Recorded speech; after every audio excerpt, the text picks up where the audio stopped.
Assalamualaikum warahmatullahi wabarakatuh. Balik lagi bersama aku Riana.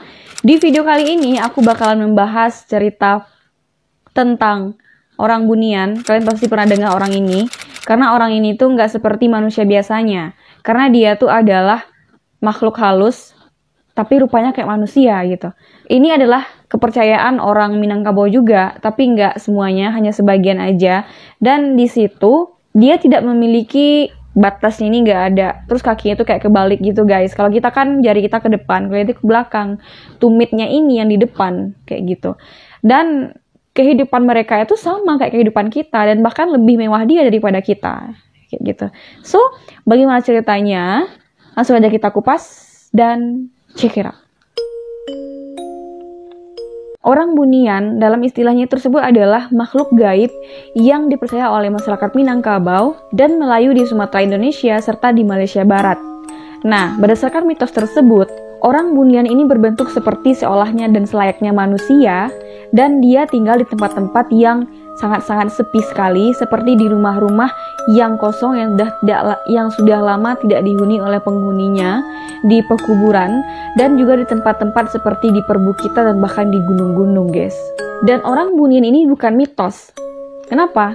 Karena banyak yang mengalami dan juga banyak yang mengatakan bahwasanya dia pernah diculik oleh orang Bunian. Dan orang yang diculik itu pun menceritakan kepada masyarakat setempat bahwasanya tempat dia menginap beberapa hari tersebut itu lebih baik dibandingkan dengan tempat kita di dunia ini gitu. Kayak beda alam gitu loh guys, kalian tahu gak sih? Kita nggak bisa lihat, cuma orang yang ditentukan untuk melihat itu aja yang bisa ngelihatnya gitu. Kayak ada kerajaan juga, terus ada kehidupan mereka juga, dan mereka juga beranak pinak, dan juga mereka berkembang biak seperti kita kayak gitu. Dan bagi orang Minangkabau, istilah orang Bunian ini sering dikaitkan dengan istilah dewa. Tapi tunggu dulu, dewa di sini bukan sama seperti dewa-dewa di kepercayaan agama lain. Karena dewa di sini bagi orang Minangkabau tersebut adalah sebangsa makhluk halus yang tinggal di rimba, di bukit-bukit. Rimba ini gunung maksudnya, di bukit-bukit ataupun dekat pekuburan yang udah aku sebutin di awal, guys. Biasanya ini kalau matahari tersebut sebelum terbenam, itu di pinggir-pinggir bukit itu, bagi orang-orang yang suka mendaki gunung ataupun mendaki bukit, mereka akan tahu akan tercium aroma seperti masakan dewa, dan masakan dewa itulah yang dinamakan juga dengan aromanya orang Bunian kayak gitu. Dan aroma itu tuh seperti kentang goreng, guys. Kalian tahu kan aroma kentang goreng seperti apa? Harum, ya seperti itu. Dewa di kepercayaan Minangkabau ini tuh lebih diasosiasikan kepada perempuan yang berambut panjang, yang cantik jelita dan rupawan sekali, dan berbeda dengan kepercayaan lain yang diasosiasikan dewa itu sebagai laki-laki, geng. Nah, seperti yang aku sebutin tadi, di Minangkabau itu ada orang yang dilarikan oleh orang Bunian, ataupun sejak lahir dia dipelihara oleh orang Bunian, itu ada gitu. Nanti bakalan aku ceritain peristiwa-peristiwa yang dialami oleh orang yang sedang diculik oleh orang Bunian ini seperti apa. Kalian tahu orang kubu nggak? Kalau istilah di Minangkabau itu di Sumatera Barat namanya orang kubu. Kubu itu bukan kubur, namanya yang kayak gitu, orang kubu gitu ya. Dan orang kubu ini juga mirip-mirip dengan orang Bunian. Cuman dia itu nggak makhluk halus, memang manusia seperti kita. Manusia seperti kita biasa, dan dia tinggalnya tuh di pedalaman hutan Sumatera. Sama kayak orang Bunian ini juga. Tapi, kalau mereka tuh turun, kalau kita lewat di tempat mereka, itu aromanya Allahu Akbar. Aku pernah lewat sekali di depan mereka tuh, dengan aroma yang sangat amis gitu guys. Amis banget, bukan cuma sekedar amis, sangat amis gitu. Entah apa yang mereka makan juga gak tahu gue. Nah, setelah itu dia minta uang ke aku. Terus kata teman aku di belakang gitu ya, jangan ngeludah di depan mereka, nanti lo bakal ikut sama mereka kayak gitu. Jadi sudah mendengar perkataan seperti itu, gue langsung cabut, ya nggak sih? Sarah, iya kita nggak salah-salah apa-apa, terus cuma ngasih duit doang, terus kita kayak jijik gitu atau gimana gitu ya, terus kita ngeludah di depan mereka, kita bakal ikut sama mereka guys, kayak gitu. Kalian pernah dengar nggak istilah orang kubu itu? Itu juga ada di Minangkabau. Jadi kalian hati-hati. Kalau ada orang yang rupanya itu maaf ya, agak amburadul gitu, kayak amburadul, terus juga nggak keurus gitu. Itu biasanya mereka turun ke pasar. Di pasar itu kita kan nggak tahu orang tuh dari mana-mana aja, karena pasar tuh rame, nggak tahu orang tuh dari mana gitu ya. Jadi kalau misalkan kalian merasa agak ada yang berbau amis atau bagaimana, nggak enak di penciuman kalian, jangan kalian disitu langsung kayak ngeludah gitu di hadapan mereka. Karena hati-hati guys, nanti kalian bakal ngikut sama mereka dan nggak tahu lagi jalan pulang. Kayak gitu, aku saranin berhati-hati aja. Ada sebuah kisah yang terjadi pada tanggal 19 November 2020 yang lalu yang menceritakan tentang hilangnya seorang pria yang berusia lebih kurang 25 tahun, dan di waktu itu dia pamit kepada kedua orang tuanya. Katanya itu dia ingin mencari ikan ataupun juga menangkap binatang yang bisa dimakan di hutan gitu ya, dan untuk membawa hasil buruannya itu pulang gitu ya. Dan setelah beberapa hari kemudian, namanya itu panggil aja namanya Ucok. Si Ucok ini nggak pulang-pulang guys, nggak pulang-pulang setelah 3 hari, dan akhirnya orang tuanya ini mengatakan kepada tim SAR, melaporkan kepada tim SAR bahwasanya dia sudah kehilangan anaknya yang awalnya hanya untuk memancing ikan ataupun juga untuk berburu binatang di hutan kayak gitu ya.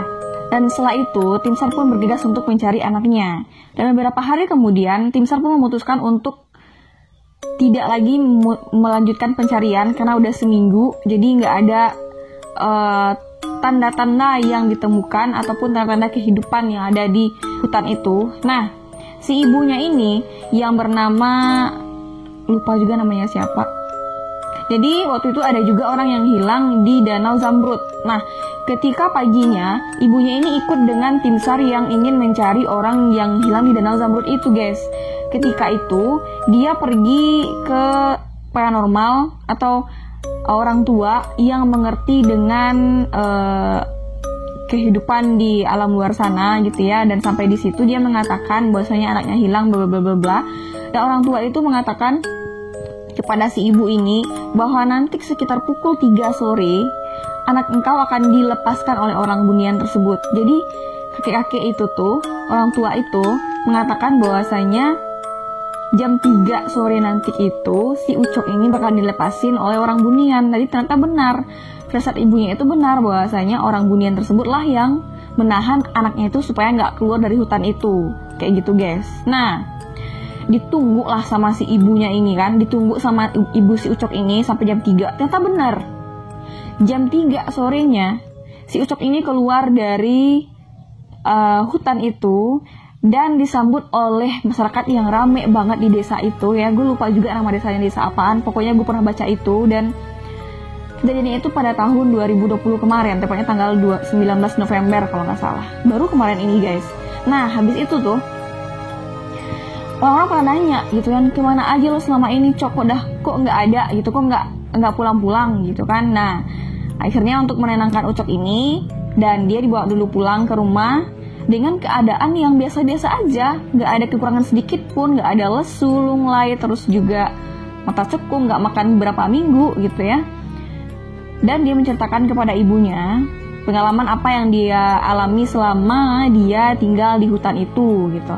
Ternyata si Ucok ini tuh, kalau di kita di Minang itu namanya adalah ketangkap hutan, atau apa sih, ketangkap malam, apa sih namanya. Jadi Ucok itu tuh udah berusaha untuk keluar dari hutan itu, ternyata nggak nemu jalannya, dan bahkan si Ucok ini tuh udah matahin ranting sebagai pertanda bahwasanya itu tempat pertama dia berdiri dan nanti jangan kesini lagi kayak gitu.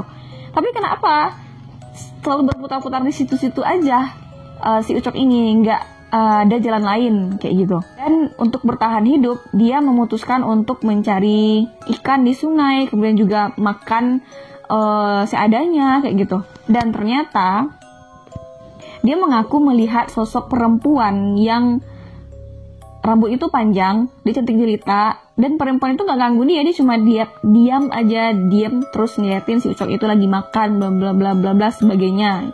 Dan ternyata yang dibilang oleh kakek yang pandai tadi melihat orang-orang gaib itu mengatakan kepada si Ucok bahwasanya wanita yang dia lihat itu menyukai si Ucok, dan wanita itu ingin si Ucok ini tuh nggak pulang, jadi ditahan di hutan itu dengan cara dia berputar-putar terus, tidak menemukan jalan keluar dari hutan itu kayak gitu. Dan bahkan hati yang dibawa oleh Ucok itu tuh nggak berfungsi sama sekali, nggak ada fungsinya. Dan bahkan HT itu tuh udah berfungsi setelah si Ucok ini keluar dari hutan itu. Jadi jangan main-main kalian dengan soal kayak gitu. Emang ada, di tempat kami emang ada kayak gitu guys. Dan yang lebih parahnya lagi itu, ada mereka itu yang sampai menikah dengan orang Bunian. Karena orang Bunian itu juga ada rasa ketertarikan dengan manusia seperti kita. Jadi kalian berhati-hati aja dengan orang Bunian ini. Dan pernah aku dengar cerita dari nenek-nenek dulu, bahwasanya ada manusia seperti kita ini menikah dengan orang Bunian. Ada. Jangan ngadik-ngadik kan, jangan salah, emang ada. Ada manusia seperti kita menikah dengan orang Bunian, tapi laki-lakinya, yang perempuannya itu dari suku Bunian guys, kayak gitu. Dan siapin, ntar guys. Tapi kalau mendengar berita-berita tentang orang yang diculik oleh orang Bunian ataupun juga orang yang menikah dengan orang Bunian, banyak. Itu seorang kubu tadi yang udah aku ceritain kalian. Aku cuma share kayak gini aja, itu berdasarkan pengalaman yang aku dengar dan berdasarkan juga apa yang aku baca. Dan insya Allah itu terpercaya banget. Tapi kalau kalian nggak percaya, silahkan kalian cek langsung di Google. Bercinta dengan orang Bunian, pasti ada. So, demikian dulu presentasi kali ini. Kalau kalian yang suka dengan video aku, jangan lupa tekan tombol subscribe-nya. Dan jangan lupa juga support aku dengan cara komen, like, dan juga request video apa yang bakalan aku bahas selanjutnya. Karena aku bakalan bikin list dari requestan kalian. Cepat atau lambatnya bakalan aku jelaskan dan akan aku ceritakan ke kalian juga. So guys, sampai bertemu di minggu depan dan bye-bye!